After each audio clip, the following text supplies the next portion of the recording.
Yeah.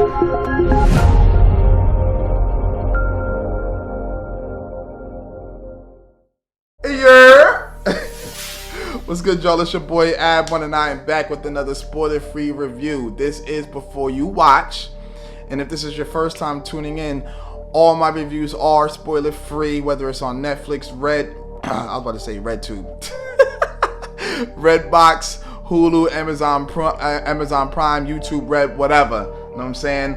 I am in an ecstatic mood right now. My production company, Moonlight Media, just landed a big gig with a huge client. We're producing all of their celebrity interviews and industry events. So, round of applause for Moonlight Media, baby. Let's go. But anyway, my last review was for the Netflix comedy Sextuplet, so definitely go check that out. I had a special guest, Denitra, on there. She's a beauty pageant winner.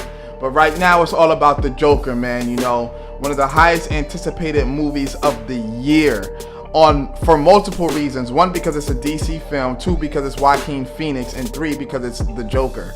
And the Joker is one of those roles where it's like, you kind of can get sucked into that role in terms of casting. You know, it's almost like Batman and Superman too. You know, some people say, I don't know that guy's name, but you know, the dude that plays Superman.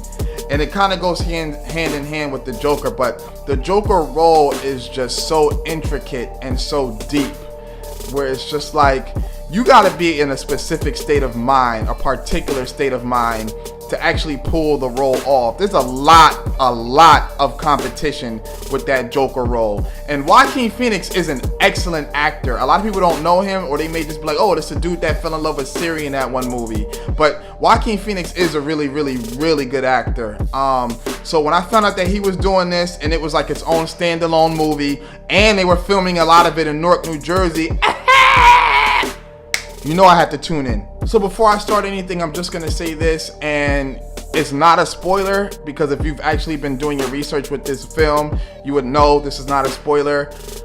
Batman is not in this movie. There may be some Easter eggs like, oh, the clock on the wall said 3:53, and in the comic books 3:53 is when the bat signal used to go up. Like, there may be stuff like that going on. I'm not checking for that. Batman is not in this movie. This is an origin story for multiple characters. I'm not gonna lie to you, you're gonna see the Joker in this movie for about 30 minutes. Like, the character, the Joker, you're gonna see him in this movie for about 30 minutes. What you will see for the rest of that time is Arthur, which is pretty much the guy that becomes the Joker. I guess I don't want to say his alter ego or his secret identity.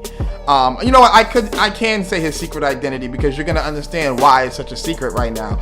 So Joaquin Phoenix pretty much plays Arthur, and he is having like one of the worst times of his life, and you just see things happen that go into play as to why he becomes the way that he is. A lot of people were saying like, oh, the last thing America needs with all of these mass murders going on is a movie that's pretty much sympathizing with a mass murderer.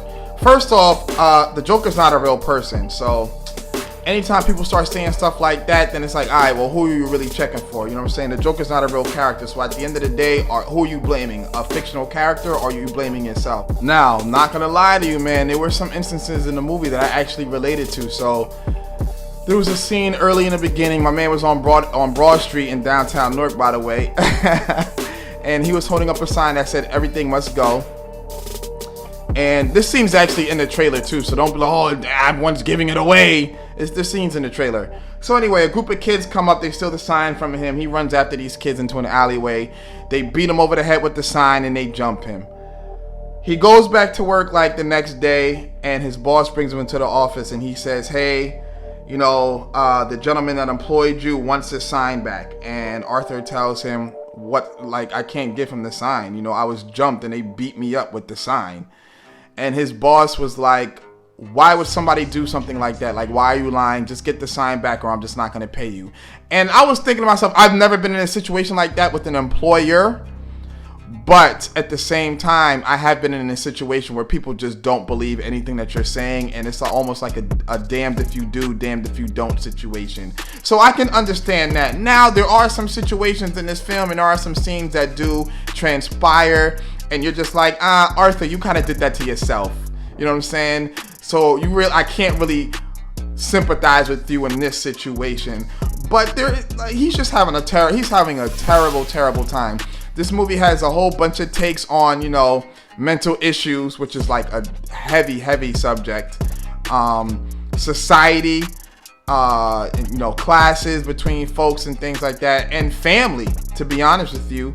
The dynamic between a single mother and her only son, and just a whole bunch of other nonsense going on.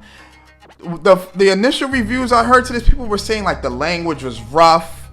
It got a hard R rating, and the violence is over the top. I was sitting there with one of my homies, and I was just like, an hour and 20 minutes into the movie, I was actually asking him like, why is this movie rated R? And he couldn't answer that either. And then a couple scenes happened and we realized what was going on. The movie is gory, but it's not like Saw gory. I mean, it's gore that you would expect. If somebody's getting stabbed in the skull, you're going to understand why it's rated R if you see like a knife penetrate their skull. And I'm not saying that's what happens. I'm just giving you a generic example. So that's pretty much it. The language, the vulgarity is not even that bad. People were telling me like folks were walking out because they were offended over the language.